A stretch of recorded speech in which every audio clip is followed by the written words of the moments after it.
आज हम बात करेंगे एक ऐसी महान शख्सियत का जिन्हें भारत का राष्ट्रपति बनने का मौका मिला और उन्हें भारत का the missile man of India कहा जाता है। ऐसे महान शख्सियत का नाम है डॉक्टर एपीजे अब्दुल कलाम। इनके बारे में आज हम विस्तार से चर्चा करेंगे। डॉक्टर एपीजे अब्दुल कलाम का जन्म 15 अक्टूबर 1931 को तमिलनाडु के रामेश्वरम में एक मध्यवर्गीय मुस्लिम परिवार में हुआ था। उनका पूरा नाम अबुल पाकिर जैनुलाब्दीन अब्दुल कलाम था। उनके पिता जैनुलाब्दीन एक नाविक थे और माता आशियम्मा गृहिणी थी। अब्दुल कलाम का जीवन संघर्षों और कठिनाइयों से भरा था, लेकिन उन्होंने अपने सपनों का पीछा करने का नहीं छोड़ा और उन्हें मिसाइल मैन और भारत के राष्ट्रपति के रूप में पहचान मिली। उनका प्रारंभिक जीवन ऐसे बीता कि अब्दुल कलाम बचपन से ही मेहनती और ज्ञान के प्रति उत्सुक थे। उनके परिवार की आर्थिक स्थिति अच्छी नहीं थी, इसलिए उन्होंने स्कूल के बाद समाचार पत्र बांटने का काम भी किया। पढ़ाई के प्रति उनका समर्पण इतना था कि वे गरीबी के बावजूद शिक्षा को प्राथमिकता देते थे। रामेश्वरम के प्राथमिक स्कूल से प्रारंभिक शिक्षा प्राप्त करने के बाद उन्होंने तिरुचिरापल्ली के सेंट जोसेफ कॉलेज से भौतिकी में स्नातक किया। इसके बाद उन्होंने मद्रास इंस्टीट्यूट ऑफ टेक्नोलॉजी से एरोस्पेस इंजीनियरिंग में डिग्री हासिल की। अपनी पढ़ाई पूरी करने के बाद अब्दुल कलाम ने रक्षा अनुसंधान और विकास संगठन यानी DRDO में वैज्ञानिक के रूप में अपने करियर की शुरुआत करते हैं। 1969 में वे भारतीय अंतरिक्ष अनुसंधान संगठन यानी इसरो से जुड़े, जहां उन्होंने कई महत्वपूर्ण परियोजनाओं में योगदान दिया। वे SLV-3 सैटेलाइट लॉन्च व्हीकल के प्रमुख परियोजना निदेशक बने थे, जिससे भारत का पहला स्वदेशी उपग्रह रोहिणी को पृथ्वी की कक्षा में स्थापित किया गया। इस सफलता ने भारत को अंतरिक्ष प्रौद्योगिकी के क्षेत्र में विश्व में पहचान दिलाई। अब्दुल कलाम ने भारत के मिसाइल कार्यक्रम को भी दिशा दी।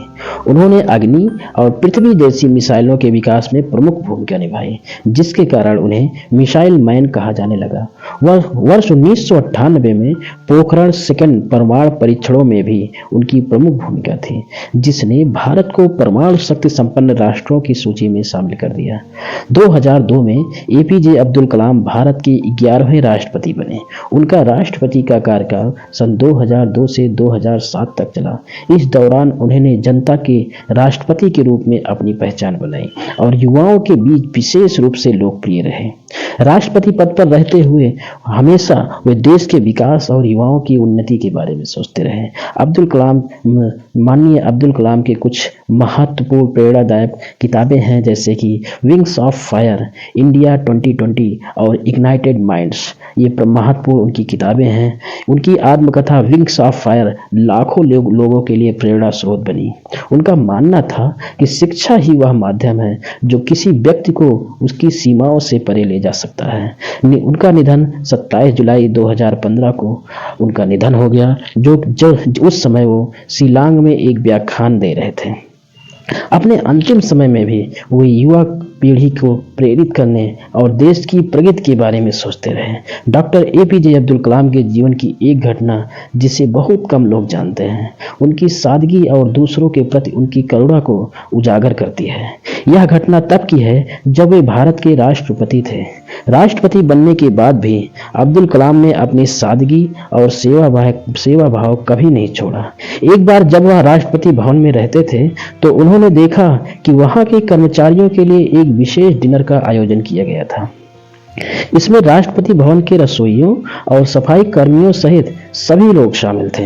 यह डिनर भारत के राष्ट्रपति भवन के कर्मचारियों की सराहना के लिए आयोजित किया गया था। अब्दुल कलाम ने जब यह सुना तो वे चुपचाप रसोई में जाकर वहां काम करने वाले कर्मचारियों के साथ बैठ गए और सामान्य कर्मचारी की तरह उनके साथ खाना खाया। उन्होंने किसी को नहीं बताया कि वह इस डिनर में हिस्सा लेंगे, ना ही किसी तरह का विशेष प्रबंध करने की मांग की। वहां के कर्मचारियों को यह देखकर बहुत आश्चर्य हुआ कि देश का राष्ट्रपति उनके साथ बैठकर भोजन कर रहा है। इस घटना ने राष्ट्रपति भवन के कर्मचारियों के दिलों को छू लिया। वे गर्व से महसूस करने लगे और उनका राष्ट्रपति इतना विनम्र और मानवीय है, इससे वो फूले नहीं समा रहे थे।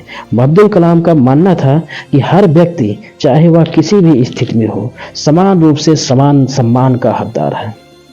उनके इस छोटे से लेकिन दिल को छू लेने वाले कार्य ने लोगों को यह सिखाया कि असली महानता सादगी और दूसरों के प्रति सम्मान में छिपी होती है।